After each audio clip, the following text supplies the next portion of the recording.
Iya, Shalom. Selamat pagi Bapak Ibu Saudara yang dikasihi Tuhan. Saya bersyukur oleh anugerah Tuhan bisa diberikan satu kepercayaan oleh menyampaikan firman Tuhan pada pagi hari ini. Ya, gereja ini bukanlah gereja yang asing bagi saya. Tahun 82 saya menerima katekisasi di tempat ini dan di CD. Waktu itu Pak Pendeta Irawan, Pendeta Tilar dan juga Pendeta Irawan yang melakukan CD. Setelah itu tahun 83 kami melanjutkan studi mengikuti panggilan Tuhan di Saat Malang. Oleh karena itu sangat bersyukur kalau pagi hari ini oleh anugerahnya boleh memberikan kesempatan bagi kita sama-sama. Secara khusus bagi saya terima kasih untuk kepercayaan diberikan untuk belajar firman Tuhan di bawah satu tema api Roh Kudus. Mari Bapak Ibu Saudara, kita akan membuka Alkitab kita. Kita akan melihat di sana, kita akan melihat bersama-sama. Mungkin ada kesalahan penulisan. Iya. Oke. Kita akan melihat pertama di dalam kitab Injil Yohanes pasal 16, maaf saudara-saudara, pasal 16 ayat 8 dan ayat yang ke-9. Ya, ada keliruan tulis di sana. Yohanes pasalnya yang ke-16 ayat 8 dan 9 berbunyi demikian. Dan kalau ia datang, dalam hari ini Roh Kudus, ia akan menginsafkan dunia akan dosa, kebenaran dan penghakiman. Akan dosa karena mereka tetap tidak percaya kepadaku. Kemudian kita melihat dari pasal 14, ya, ayat 16 hingga ayat yang ke-17.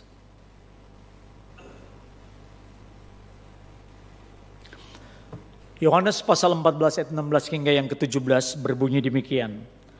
Aku akan minta kepada Bapa dan ia akan memberikan kepadamu seorang penolong yang lain supaya menyertai kamu selama-lamanya, yaitu Roh kebenaran. Dunia tidak dapat menerima dia sebab dunia tidak melihat dia dan tidak mengenal dia. Tetapi kamu mengenal dia sebab ia menyertai kamu dan akan diam dalam kamu. Terakhir kita melihat kitab Roma pasalnya yang kelima. Roma pasal yang kelima ayatnya yang kelima. Roma pasal yang kelima ayatnya yang kelima. Sudah menemukan? Mari kita baca bersama-sama kitab surat Paulus kepada jemaat di Roma, Roma pasal 5 ayat yang kelima. Pasal 5 ayat yang kelima. Sama-sama 1, 2, 3. Dan pengharapan tidak mengecewakan karena kasih Allah telah dicurahkan di dalam hati kita oleh Roh Kudus yang telah dikaruniakan kepada kita. Sampai di sana pembacaan firman. Selamat dan berbahagia kita yang membaca, menyimpan, tapi sudah tentu jauh lebih berbahagia mereka yang bukan hanya membaca, menyimpan, tapi melakukan firman itu di dalam kehidupannya sehari-hari. Bapak Ibu Saudara yang dikasihi Tuhan, tema kita pada pagi hari ini kita akan berbicara mengenai api Roh Kudus. Berkenaan dengan minggu depan kita akan merayakan atau memperingati hari turunnya Roh Kudus. Di dalam istilah teologia, doktrin atau ajaran tentang Roh Kudus yang kita kenal disebut dengan pneumatologi. Tapi perhatikan saudara, ada dua ekstrim yang muncul, ya. Ada dua ekstrim yang muncul di dalam berkaitan dengan Roh Kudus itu sendiri. Yang pertama yaitu pneumatofobia dan yang kedua pneumatomania. Jadi pneumatologi, doktrin tentang Roh Kudus, tapi ada dua sudut ekstrim yang muncul di dalam menyikapi mengenai Roh Kudus. Satu yang disebut dengan pneumatofobia. Dari kata fobia berarti adalah satu ketakutan. Ketakutan bicara mengenai Roh Kudus. Itu yang muncul. Yang kita tahu saudara-saudara ada sekelompok orang yang hampir tidak pernah bicara. Gereja-gereja tertentu hampir tidak mau bicara, tidak mau singgung mengenai Roh Kudus. Oleh karena apa, saudara? Takut disalahpahami. Seorang teolog mengatakan apa, saudara? J.I. Packer, dia mengatakan doktrin tentang Roh Kudus sering diabaikan, bukan karena tidak penting, tapi karena takut terhadap penyimpangan. Itu yang terjadi. Jadi itu adalah pneumatofobia, ketakutan.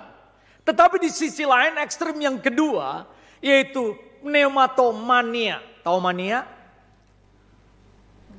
Ada aremania, ada apa itu, gila bola. Nah, yang mania berarti adalah sesuatu yang boleh dikatakan kegemaran, kesukaan, kesenangan, terus bicara mengenai Roh Kudus.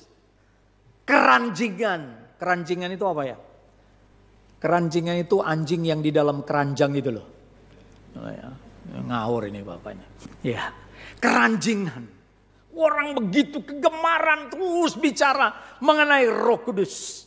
Tetapi saudara, tanpa, perhatikan, gereja dalam ekstrem ini menjadikan pengalaman sebagai tolok ukur kebenaran. Bahkan mengabaikan firman Tuhan. John Stott itu berkata demikian. Roh bukanlah roh kekacauan, melainkan roh keteraturan. Bapak Ibu Saudara, kita bukan suka bicara masalah Roh Kudus. Kita juga bukan orang yang takut bicara Roh Kudus. Kalau itu Alkitab beritahukan kepada kita, berarti itu tidak bisa tidak. Kita harus bicara mengenai Roh Kudus itu sendiri. Nah, tetapi kita akan lihat secara utuh, secara nyata kebenaran sejati mengenai Roh Kudus itu sendiri. Ada beberapa hal yang kita akan pelajari pada pagi hari ini. Saudara, yang pertama, kita akan melihat bahwa Roh Kudus itu di dalam karyanya menghadirkan keselamatan. Selalu kita berpikir bahwa keselamatan itu hanya adalah karya daripada Tuhan Yesus Kristus. Kita tahu karya keselamatan itu dikerjakan oleh Allah Tritunggal. Allah Bapa adalah Allah yang merencanakan keselamatan sebelum dunia dijadikan. Allah Anak mengerjakan secara tuntas di atas kayu salib mengenai penebusan itu sendiri. Dan Roh Kudus membawa keselamatan itu supaya manusia mengerti dan disadarkan mengenai keselamatan itu sendiri. Menarik sekali saudara, di dalam Yohanes pasal 16 ayat 8 sampai 9. Yang pertama kita bicara mengenai Roh Kudus menghadirkan keselamatan. Di sana dikatakan kalau Ia datang, Dia akan menginsafkan dunia akan dosa, kebenaran dan penghakiman. Menarik saudara. Kalau engkau perhatikan dengan baik, ada sesuatu yang janggal. Di sana dikatakan akan dosa. Dosa apa saudara? Saudara perhatikan di dalam Yohanes pasal 16 itu ayat 8 dan 9. Akan dosa. Yang akan disingkapkan oleh Roh Kudus dosa apa? Bukan menginsafkan dosa mengenai apa? Dosa apa? Bukan mencuri dosa, membunuh dosa, berzina dosa dan seterusnya. Saudara, orang tidak kenal Tuhan pun waktu orang kasih bilang, orang kasih tahu, mencuri dosa, tahu saya. Membunuh dosa, tahu saya. Berzina dosa, tahu saya. Bukan itu yang disingkapkan. Menarik sekali. Yohanes pasal 16 ayat 8. Dia mengatakan apa? Akan dosa karena mereka tetap tidak percaya kepadaku. Percaya kepada siapa? Kepada Yesus Kristus. Coba orang kasih tahu kepada orang di samping orang, kalau aku dapat di bemo atau di oplet di mana, kalau orang kasih tahu karena percaya Yesus enggak. Kalau dia adalah orang Muslim atau dia adalah orang yang tidak kenal Tuhan, dia bilang enggak percaya. Kalau orang bilang, berdosa ngana. Kira-kira tanggapan dia bagaimana? Mungkin dia tampeleng tuh orang, betul enggak? Tapi kalau orang bilang mencuri dosa, kita sudah tahu. Membunuh dosa, tahu. Tapi tidak percaya Yesus adalah dosa. Ini menjadi dosa yang paling dasar di dalam kehidupan manusia. Dan itu yang akan disingkapkan oleh Roh Kudus. Saudara, mari tarik ke belakang. Waktu kejatuhan manusia pertama di dalam dosa. Allah berfirman, jangan kau makan buah pengetahuan baik dan jahat. Itu adalah firman, perkataan daripada Allah. Dan bagaimana Hawa jatuh di dalam dosa. Karena apa? Dia tidak percaya kepada perkataan, pada firman Allah. Perkataan Allah, firman Allah. Firman itu apa? Halo, Yohanes 1 ayat 1 bilang apa? Pada mulanya adalah firman. Firman itu bersama-sama dengan Allah. Dan firman itu adalah Allah. Dan Yohanes 1 ayat 14 mengatakan apa? Dan firman itu telah menjadi manusia dan diam di antara kita. Jadi firman itu perkataan sama dengan bicara mengenai tidak percaya kepada firman, tidak percaya pada perkataan Allah. Firman itu adalah logos dan itu Yesus itu sendiri. Dan kejatuhan manusia pertama dalam dosa karena ketidakpercayaan pada firman Allah.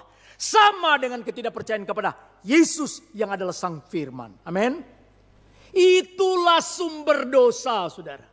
Jatuhnya manusia pertama di dalam dosa oleh karena ketidakpercayaan pada firman. Dan itulah yang menjadi sumber dari segala sumber dosa, saudara. Ketidakpercayaan kepada Kristus. Dan ini tidak akan pernah siapapun kalau tidak Roh Kudus yang menyadarkan. Kita pada dasarnya mati rohani. Engkau dan saya tidak akan pernah mengenal Allah. Tidak akan pernah percaya Yesus. Kalau Roh Kudus tidak pertama berkarya di dalam kehidupan engkau dan saya. Membukakan, menyadarkan kita. Bisa dikatakan menginsafkan engkau dan saya. R.C. Sproul itu bilang, pekerjaan pertama Roh Kudus adalah membangkitkan hati yang mati secara rohani. Berbagai cara metode melalui pendidikan orang membereskan dosa manusia tidak pernah beres. Orang pikir apa sih yang menjadi pergumulan persoalan manusia, seringkali terjadi peperangan, terjadi pencurian, terjadi pembunuhan karena masalah ekonomi. Kasih ekonomi lebih baik. Yang kita temukan juga orang makin kaya makin korupsi. Orang makin dengan kepintaran akhlak lebih pintar, bereskan itu maka dosa bisa dibereskan. Orang juga tambah pintar, makin lihailah dia berbuat dosa. Tidak akan pernah, saudara. Karena tidak pernah membereskan yang paling dasar. Hanya Roh Kudus. Kita datang kepada dia. Satu cerita yang sangat inspiratif. Satu kali saudara ada seorang anak muda mengendarai kendaraan Ford. Ya, waktu dia mengendarai kendaraan Ford, ceritanya di Amerika. Kok tiba-tiba mobil yang dia kendarai itu mogok. Waktu tak berhenti, dia buka tuh kap, dia perbaiki, tidak beres. So jengkel dia, so 1 jam lebih, tidak bisa beres ini mobil Ford. Rasanya dia mau tendang ini mobil ini. Tiba-tiba ada sebuah mobil yang boleh katakan mobil yang mewah. Tiba-tiba menghampiri dia, berhenti di depan dia. Lalu turunlah seorang bapak yang dengan berpakaian parlente begitu ya, turun. Lalu datang mendekati dia. Si anak muda pikir begini, mau ngapain ini bapak ini? Tiba-tiba bapak itu berkata, Dek, mobilmu punya ada masalah? Dalam hati dia, iyo kalau ada masalah memang anak montir. Ya. Tiba-tiba dia mengatakan, iya saya punya mobil masalah. Mau saya perbaiki? Tambah dia heran. Belum dijawab, langsung dia pergi ke mobil, di mesin mobil, lalu dia mulai kotak-katik. Tidak lama, dia bilang, Dek coba starter. Waktu dia coba hidupin, kaget dia. Wow. Lalu si bapak itu keburu mau masuk mobil. Si anak muda dengan cepat langsung datang menghentikan dia, memanggil dia, mengatakan, Pak, Bapak ini siapa? Langsung dia berkata, saya Henry Ford. Tahu Henry Ford? Pencipta mobil Henry Ford. Dia tahu sekali pergumulan masalah mobil. Karena dia yang desain, dia yang cipta.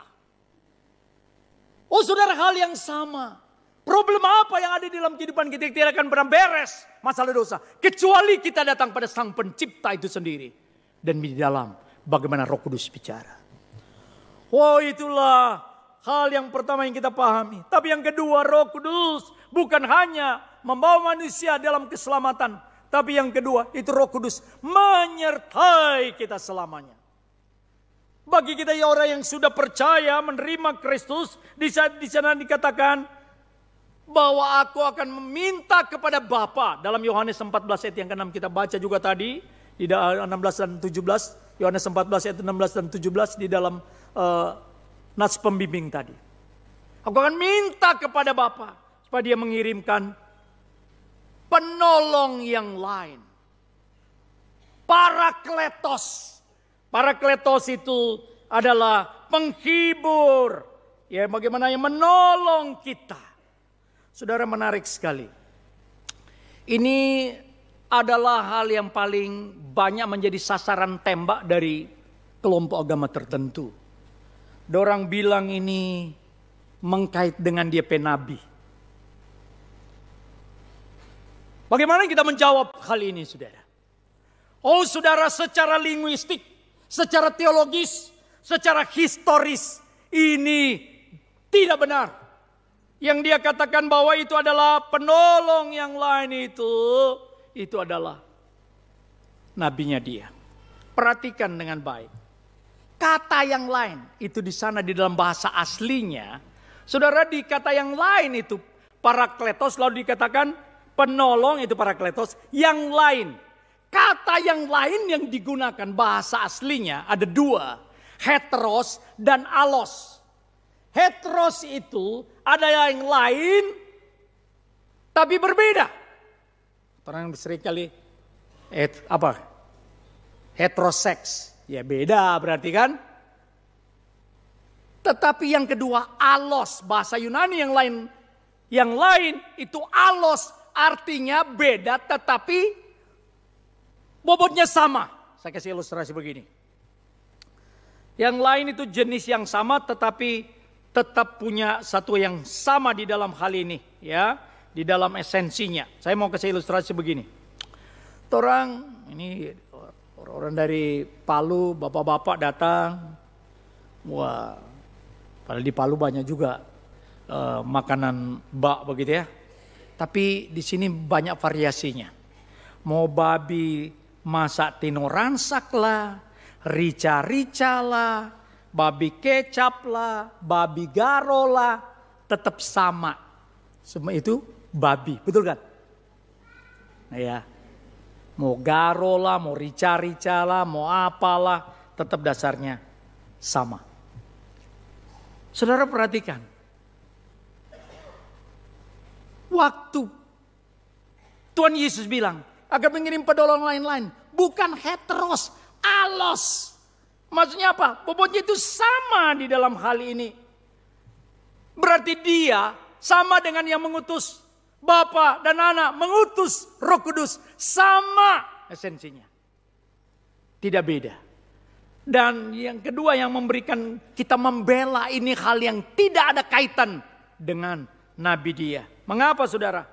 Secara linguistik. Orang bilang itu, mengklaim itu, parakletos itu pakai periklutos.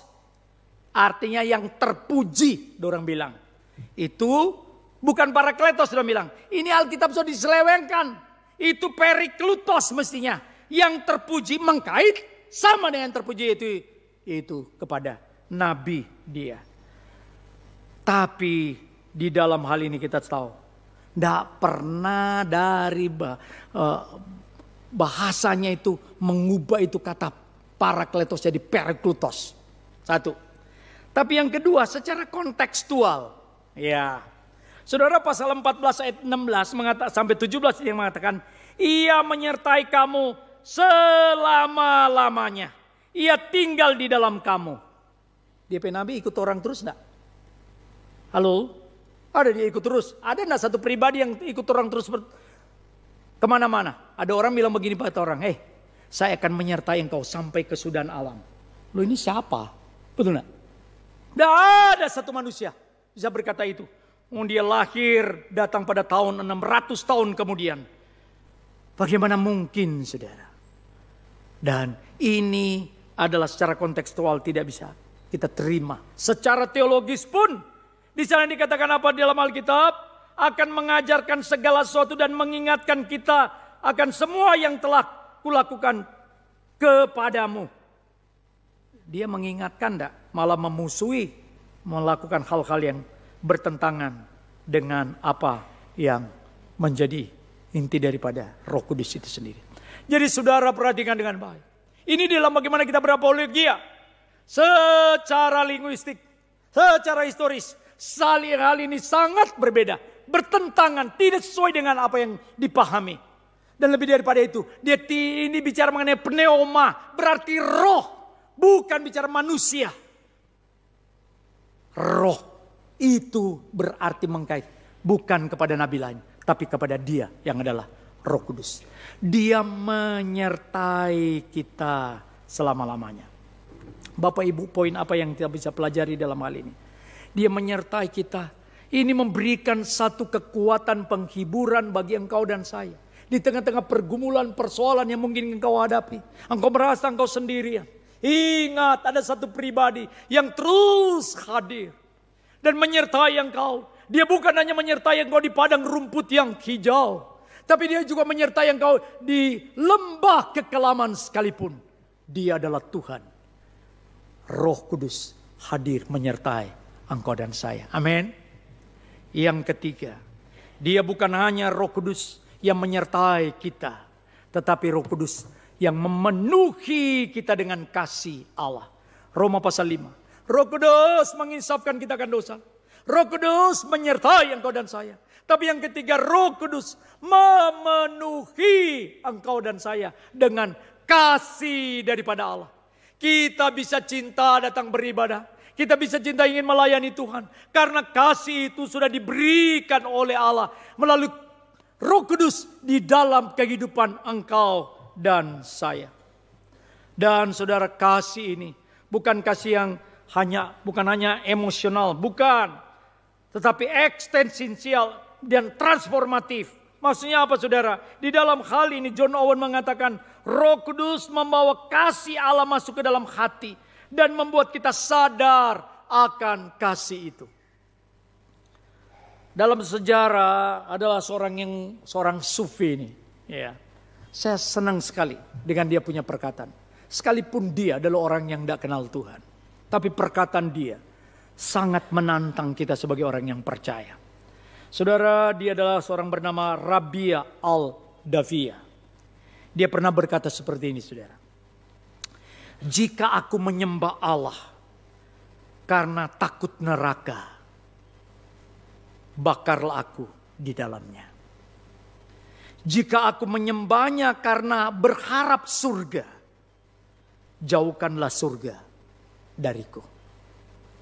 Tetapi jika aku menyembahnya karena cinta, janganlah sembunyikan wajahmu dariku. Wow. Yang kata lain kalau terlalu sederhanakan dia bilang begini, saudara. Kalau saya mau mengasihi Tuhan hanya karena saya takut masuk neraka, biarlah neraka itu membungkus aku. Kalau saya mau mengasihi Tuhan hanya pengen karena masuk surga, biarlah surga itu tidak kumiliki. Kalau saya mau mengasihi Tuhan hanya karena kasih, itulah yang aku kehendaki. Oh, saudara, perkataan ini sangat dalam.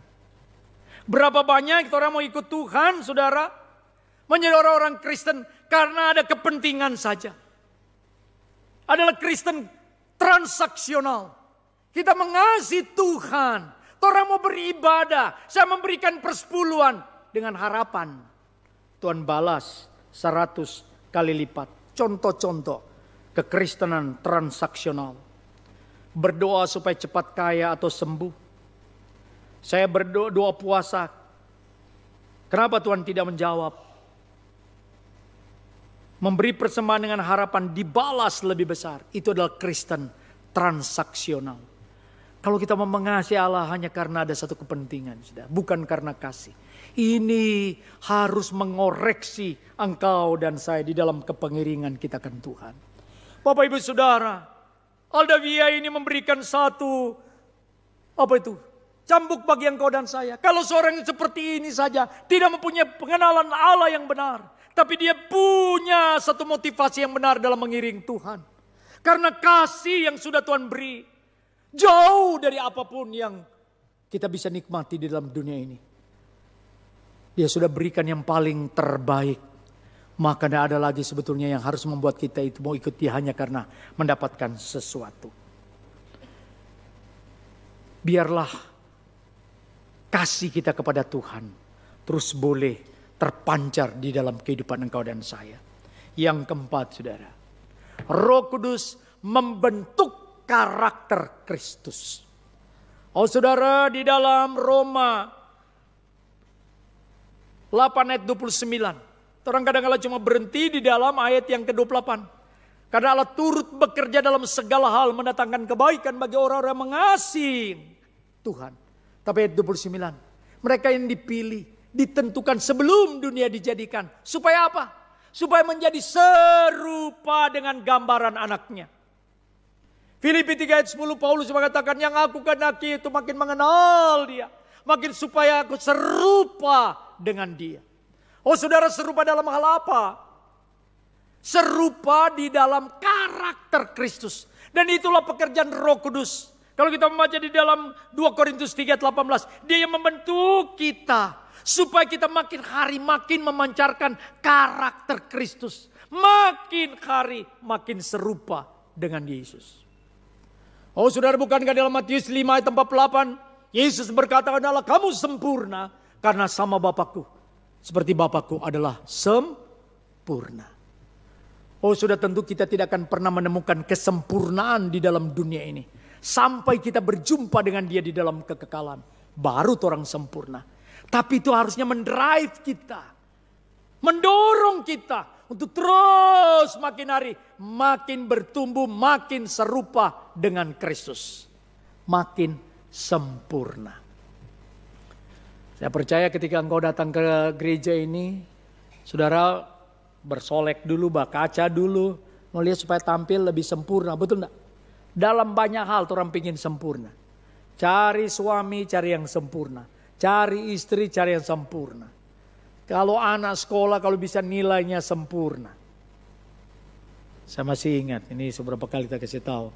Karena saya dulu sekolah di SMA Ampa. Ya, SMA 4 di Perkamil. Nah, waktu itu ya pas jurusan IPA, lalu ada teman saya. Memang saudara orangnya pintar. Tahu kalau pinterannya dia, kalau tuh guru nak masuk, dia yang ganti ngajar. Wah, memang saking pinternya. Bukan pelajaran yang abal-abal, bukan yang gampang-gampang. Itu yang kimia lah, biologi lah, fisika, lalu matematika. Itu yang diajarkan, diganti oleh dia. Wah, memang pintar. Tapi orang punya kelebihan, pasti juga punya kekurangan, betul gak? Dia ini pinternya, saya katakan ini otaknya brilian. Tapi maaf, tadi saya katakan orang punya ya memang kelebihan, tapi juga pasti dia punya kelemahan, punya kekurangan. Dia pinter, dia otak, maaf, dia penampilan fisik, orang Manado bilang kurang apa ini? Kurang fasung ya. Jadi kurang, nah kalau dia tertawa saudara itu kayak Piconthropus erectus gitu. Itu dia gigi tak keluar begini. Kalau tertawa, kalau makan milu, mau bayangkan, tak gate-gate di sana. Mar dia otak, oh kayak Einstein otak. Nah, sudah tahu satu kali dia bilang begini ke kita. Ada teman di IPS di sebelah, di teman kelas sebelah. Memang dia penampilan cantik. Orang Manado ya. Fasung begitu ya. Dia sudah cantik luar biasa dan memang banyak yang suka. Termasuk saya juga mestinya. Istri saya enggak ikut jadi enggak apa-apa. Tapi kakak-kakak ada. Nah, martu cewek ini Fasung boleh dikatakan jadi kembangnya sekolah sehingga banyak kumbang yang datang. Tapi maaf, orangnya punya kelebihan cantik, dorang bilang kurang pandai. Alias apa? Hah? Yang terlalu keras. Ini menghina ini. Saya juga bingung kenapa dia tetap naik kelas. Mungkin tuh guru tuh waktu kasih angka pada dia, kasih nilai pada dia. Saking lihat dia cantik waktu mau kasih angka 3, eta terus jadi 8. Karena P cantik.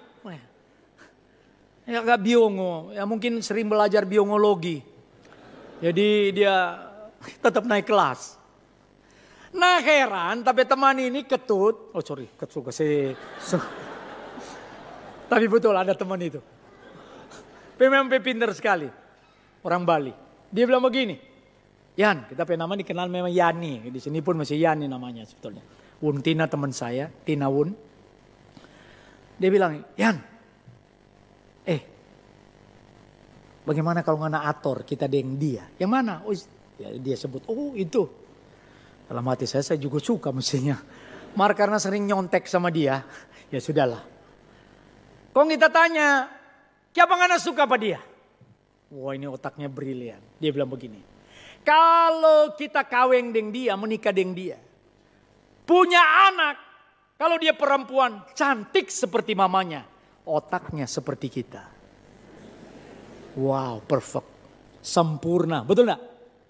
Wih, sempurna. Kalau dia laki, pokoknya dia ganteng, otaknya seperti saya. Wih, saya bilang, memang anak otak betul-betul, pintar sekali. Mari kita berhenti sedikit, waktu itu di bemo. Kita berhenti sedikit, kita bilang, mikir sedikit kita bilang, bagaimana kalau tabo bale? Faktor gen bisa enggak? Bisa. Otaknya ikut dia pe mama. Kok muka hancur seperti ngana. Double impact lah. Wah. Dia bilang ngana ini. Ya bisa terjadi. Tapi poin saya mau kasih tahu di sini Bapak Ibu. Kalau orang mau cari teman hidup. Orang cari yang sempurna. Betul kan? Orang cari anak orang pe nilai. Supaya anak orang sempurna. Dia pe nilai. Adakah kita menuntut itu juga dalam kehidupan rohani kita? Adakah kehidupan karakter Kristus ada dalam kehidupan kita? Hendaklah kamu sempurna. Sama seperti Bapamu di surga adalah sempurna. Kita supaya makin hari makin serupa dengan Kristus. Memang betul kita tidak akan pernah menemukan kesempurnaan di dalam dunia ini. Tapi itu harus sekali lagi mendrive kita. Di dalam Filipi 2 itu 12 mengatakan. Kerjakanlah keselamatanmu itu dengan takut dan gentar. Bahasa asli yang digunakan. Seperti orang gali parigi. Bal gali pariginya nah mungkin dia dangkal kok dapat tuh air bersih. Tambah dalam. Tambah air makin jernih. Hal seperti itu. Ada perjuangan kita. Roh Kudus bantu kita. Supaya kehidupan kita makin hari makin serupa dengan Kristus. Amin saudara. Oh saudara. Harusnya ini mendorong engkau dan saya. J.I. Packer ngomong, buah roh bukan hasil dari usaha diri, tapi transformasi oleh Roh Kudus itu sendiri. Yang keempat dan yang kelima dan yang terakhir. Roh Kudus saudara bukan hanya menginsafkan manusia akan dosa. Bukan hanya menyertai engkau dan saya. Dan bagaimana memberikan kepada kita sesuatu pemahaman di dalam kehidupan ini bahwa Roh Kudus adalah roh yang selalu menyertai kita dalam segala kondisi apapun. Tetapi juga Roh Kudus yang membentuk kita makin menjadi satu pribadi yang makin serupa dengan Kristus. Dan yang terakhir, Roh Kudus memperlengkapi engkau dan saya untuk melayani dan memberitakan Injil. Saudara, tema kita mengenai api Roh Kudus. Kita akan memperingati hari turunnya Roh Kudus. Tapi kita ingat di dalam Kisah Para Rasul 1 ayat yang ke-8. Dia memberikan kuasa kepada engkau dan saya. Untuk apa? Untuk memberitakan Injil. Tapi Roh Kudus juga memperlengkapi setiap kita. Setiap engkau dan saya. Sebagai orang tebusan Kristus. Minimal kita satu karunia yang Tuhan berikan kepada kita. Itu adalah tools, itu adalah alat yang Allah berikan kepada engkau dan saya. Ketika kita terima Yesus. Dan itu supaya digunakan untuk melayani Dia. Temukan. Tadi pasangan kembar, pianis katanya, oh pemain main musik.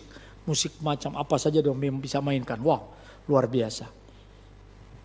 Itu adalah talent, karunia yang Tuhan beri. Tapi perhatikan perkataan daripada Thomas Kempis.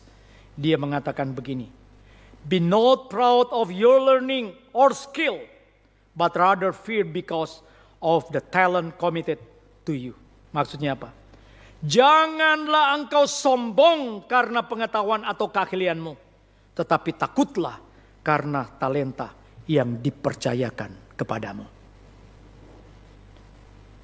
Karena kalau orang bangga Tuhan kasih karunia, tapi takutlah saudara. Adakah kita mempertanggungjawabkan semua karunia yang Tuhan berikan kepada kita dengan baik? Untuk melayani Dia. Setiap kita diberikan karunia saudara. Mari melayani. Bersyukur melihat gereja ini, mendengar perkembangannya. Waktu saya tahun 82 ketika di Sidi dan diikut katekisasi dan di Sidi, jemaatnya mungkin masih 500 sampai 600. Sekarang hampir 3.000, betul? 3.000 lebih jemaatnya. Pas saya jumpa lagi dengan Cuan Tau di sini, Hans ini adalah anak didik saya di gereja GKKA Kendari, pemuda saya dulu. Setelah itu waktu saya juga memberikan rekomendasi dia sekolah teologi. Hari ini bisa berjumpa, kaget saya. Bagaimana Tuhan kasih karunia. Dan terlebih melayani Tuhan. Melayani. Beritakan Injil. Oh saudara, penting bagi engkau dan saya. Yang terakhir ini mau menggarisbawahi. Roh Kudus bukan hanya melimpahkan kepada kita segala karunia, tapi Dia juga memberikan kepada kita keberanian untuk memberitakan Kristus Yesus kepada siapapun. Banyak orang lebih jago, lebih berani menceritakan kelebihan, keunggulan engkau dan saya. Apalagi orang Manado gitu ya. Lebih banyak mau ceritakan orang pe jago, lebih banyak menceritakan orang pe anak. Kalau baku dapat cerita, oh tapi anak, wow luar biasa. Satu kali ada 4 ibu baku dapa. 4 ibu ini baku dapa, mau biasa lah kalau sobat cerita. Oh untuk ibu satu bilang begini, karena tahu kita pe anak. Siapa ngana pe anak? Pastor. Oke apa dia pe kelebihan? Tapi anak ini pastor. Kalau dia pergi di mana-mana dari jauh, orang baku ini semua salam langsung. Wah cium dia pe tangan. Sembah dia. Hebat kita pe anak. Si ibu yang satu di belakang, ngana pe anak pastor. Kita pe anak uskup. Lebih lagi. Karena tahu dia. Kalau pergi mana-mana. Dari jauh. Kalau ngana baru pegang. Dari jauh aja coba tunduk tuh. Dari jauh baru lihat orang so tunduk. Hebat sekali.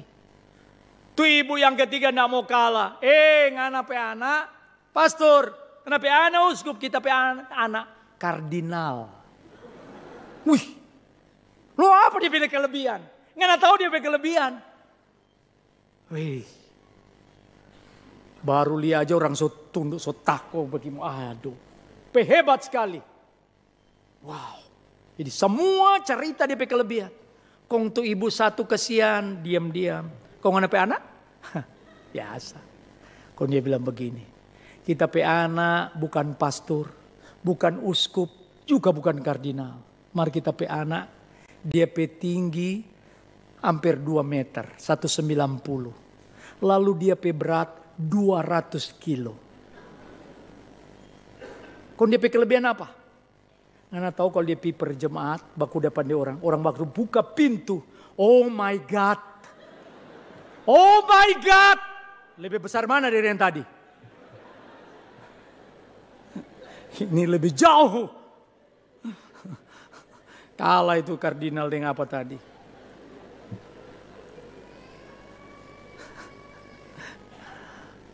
Bapak Ibu mari itu orang paling suka berani. Waduh passionnya tinggi sekali kalau orang bercerita tompe anak. Tapi adakah kerinduan itu waktu orang beritakan Injil? Tadi senang ketemu dengan seorang penginjil. Temannya juga Pak Edwin. Sebentar lagi dia akan nanti ke Palu. Penginjil siapa tadi? Yang juga pergi dalam pelayanan pemberitaan Injil. Sangat. Ini saudara, saatnya engkau dan saya. Di tengah-tengah situasi makin sulit. Beritakan Injil. Jangan cuma cerita segala kehebatan. Tak ingat kita ini. Karena tadi ada teman orang Sangir juga di Trompe grup. Nah ini lagi. Orang kalau baku-baku terek, baku-baku ini. Satu kali orang Sangir, orang Toraja, deng orang Dayak baku dapal. Biasa kalau orang-orang begini suka baku ini. Kongsi orang Toraja bilang, ngana tahu. Orang Toraja, orang mati orang bisa bikin jalan. Betul enggak? Orang Toraja, betul kok? Hebat. Masa orang mati ini bisa bikin jalan? Iya. Si Sangir bapak diam. Mana Sangir di sini? Penyanyi suara 3 tadi itu orang Sangir. Si Sangir dah mau kalah abang anak. Orang mati ini bisa bikin jalan. Orang Sangir, orang jalan orang bisa bikin mati. Walah anak cuma orang mati bisa bikin jalan. Orang jalan bisa mati. Si Dayak tak mau kalah. Ada orang Dayak sini? Maafkan hambamu. Bukan bicara ngana Dia bilang begini. Kamu orang Toraja. Mati kamu bisa bikin jalan. Orang Sangir. Orang jalan ngoni bisa bikin mati. Orang Dayak. Mati hidup ngoni kita makan.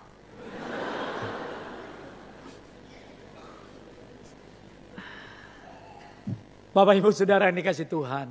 Mari jangan cuma cerita orang jago. Jagolah memberitakan Injil. Sebentar kita akan memperingati akan hari turunnya Roh Kudus. Bukan hanya pada minggu depan. Kita tahu Roh Kudus sudah hadir di dalam kehidupan kita. Jangan padamkan roh itu di dalam kehidupan engkau dan saya. Biarlah roh kita terus menyala-nyala. Martin Lloyd Jones itu bilang, jangan pernah melawan api roh. Biarkan dia membakar dan menyucikanmu. Amin. Biarlah kita terus dibakar. Api roh suci membakar dosa kita, menyadarkan kita. Tapi api roh suci ingat selalu menyertai kita. Dan api roh suci membantu kita makin serupa dengan Kristus. Dan bagaimana api roh suci harus mendrive kita lebih setia. Melayani Tuhan dengan talent karunia yang Tuhan beri. Tapi juga dengan mau memberitakan Injil. Kiranya Tuhan memberkati setiap kita. Amin.